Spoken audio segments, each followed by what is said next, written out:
right? What's the difference? Right. Thank you, Scott. You can get over a disease. You can cure a disease.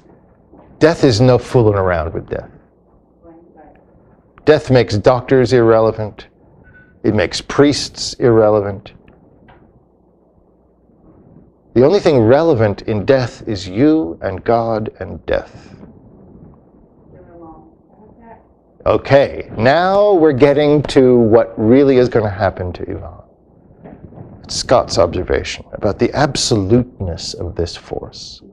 There is no evading this force. And by the way, the absolute, sex, birth, death. It's not easy or decorous or pleasant. Sex, love, romantic love, sexual love, passion. It is never easy, decorous, or pleasant. Birth, those of you who have gone through the experience can testify to the fact that it is not easy, pleasant, or decorous. But it is worth it. Thank you. There you go. But it is worth it. And that's, of course, what Yvonne needs somehow to get to. That it can be worth it and not be easy, pleasant, decorous. Yes, he does. Now, let's see how he gets there. There's a stage right after I'm actually going to die. Right? There's a lot of resistance to the acknowledgement. Then once he acknowledges it, what happens? He sees the light. He has the whole black bag thing. He has that whole metaphor, recurs a number of times, of being stuffed into the bag and all of that. And there's a series, that's his emotional, that's the visual and emotional image, struggling with the idea of extinction. But then his conscience speaks to him. Right? Remember, the conscience speaks to him and says to him, what do you want? When he's screaming in terror, right? What do you want? It's 3 months, right? You know, for the week before he dies, when he is now really face to face with it, his conscience speaks to him, says, what do you want? And he says, I want not to live. I want to die. Not to die. I want to live. And the conscience says, how? And he says, the way I was living before. That's not the right answer. That's not the right answer. And they say, clearly, his conscience is giving him a chance, right? And the point from Tolstoy is that nobody naturally believes that life is easy, pleasant, and decorous. Everybody knows that life isn't. And you can spend your whole life lying to yourself about what life is. But face to face with death, you will not lie. Face to face with death, you will tell the truth. It is a natural function of consciousness to discard the inessential in the face of the essential. You do it the way you breathe. So face to face with death, you're not going to bullshit death. You're just not going to do it. You can't do that. You know, in the Christian petitions in the Orthodox Church and the Roman Catholic Church, give us good weather, give us abundant crops, keep the travelers safe, protect the leaders, make us healthy. There's a petition, and give us a good defense before the awesome judgment seat of Christ. Yeah, and give me a good defense. Give me the right answer when he says to me, tell me why your life merits my saving you. Give me something to say to him. Help me answer properly. Well, that's the way you are in front of death. So when Ivan's conscience is saying to him, why do you want to live? It's essentially asking him, give me a good reason for wanting life.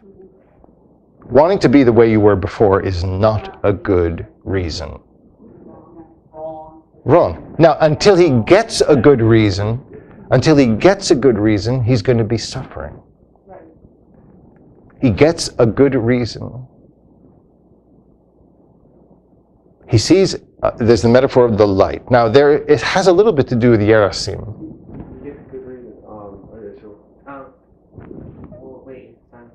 His son. Yes, please tell me your name again. Thomas. Tell me, Thomas, what happens when his son comes in? I'm pretty sure when the son comes in, he starts to cry, and then Yes, that's right. Well, he starts to cry, but I can't remember which one. Well, his son starts to cry, and what does his father think? First, he's so grateful that somebody is actually responding to the fact of the death. Yeah, somebody's responding. Somebody's saying, I'm sorry you're dying. That is, to him, that's abundant love. His son, who's also named Ivan, right, comes in, sees him, and he's got dark circles under his eyes, and the father says, I know what that means. That means he's been crying for me. I thought he was relating it to himself. He is. Yeah. But he's saying, I'm the reason he has dark circles. He's been crying for me. And he's delighted. He's happy. Somebody cares about me. Because all his other friends are coming in there and lying to him. Oh, you're going to be better. Which was, of course, the convention in the 19th century. Everybody knew they were dying and everybody pretended they weren't. Except the servant. The servant tells him the truth. Those of you who may have seen La Traviata at the opera, those of you who have seen the movie Camille with Robert Taylor and Greta Garbo. In any case, this is a story. Sorry. This is a story. At the end of the story, there's a woman who's dying. It's a very famous 19th century love story. She's dying in Paris, and her doctor comes. She's dying of tuberculosis. The doctor comes and says to her, oh, your strength will be restored tomorrow. And she looks at him, and the text in the Italian is, ai medici I bugiardi sono consenti. Oh, lies are allowed to doctors.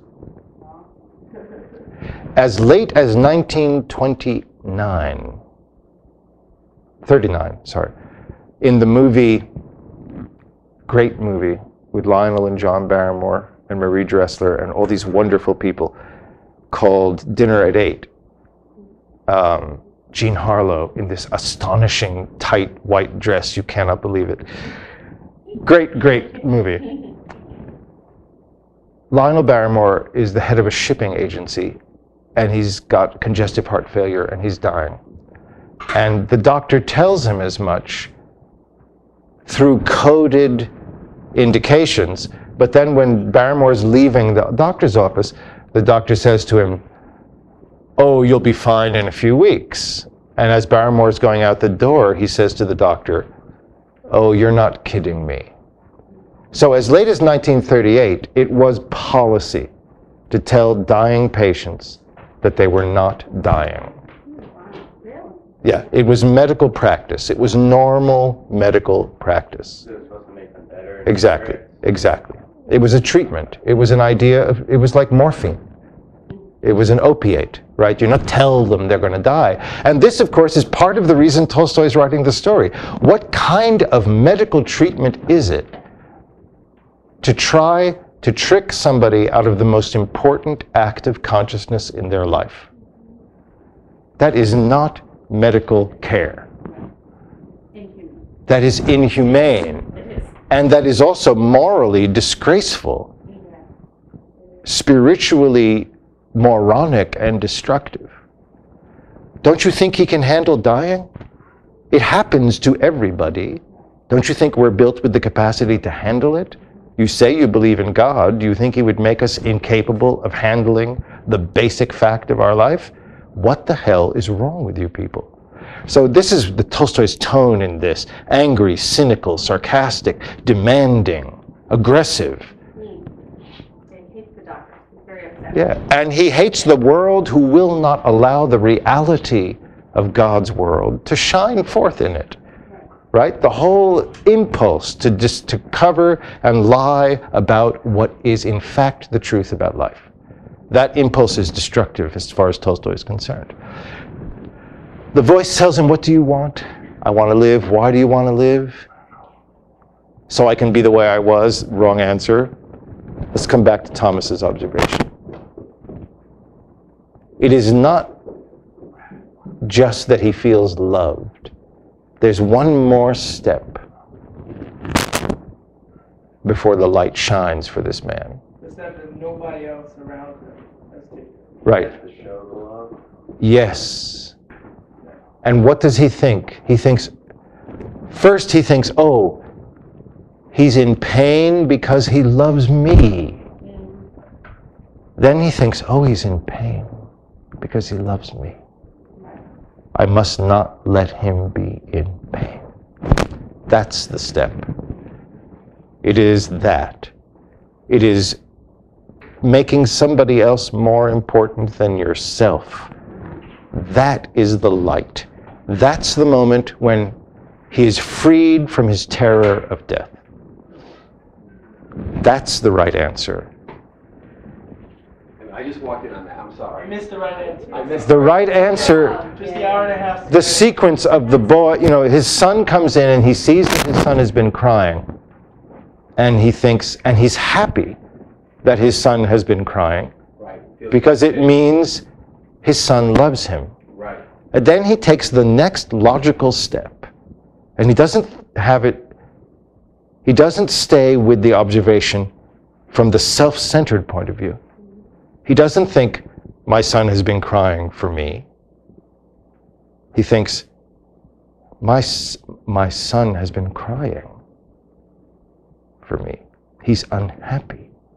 I must not allow that. I must care more about my son than I care about me.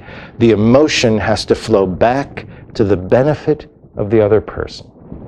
And that's when Tolstoy writes, that's when the light comes on. And of course it makes perfect sense psychologically.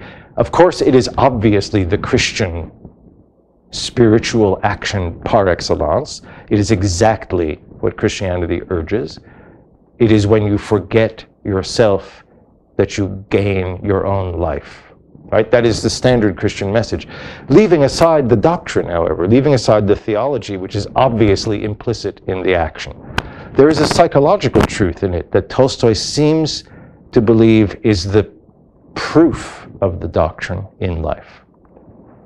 And that is, when you forget about yourself,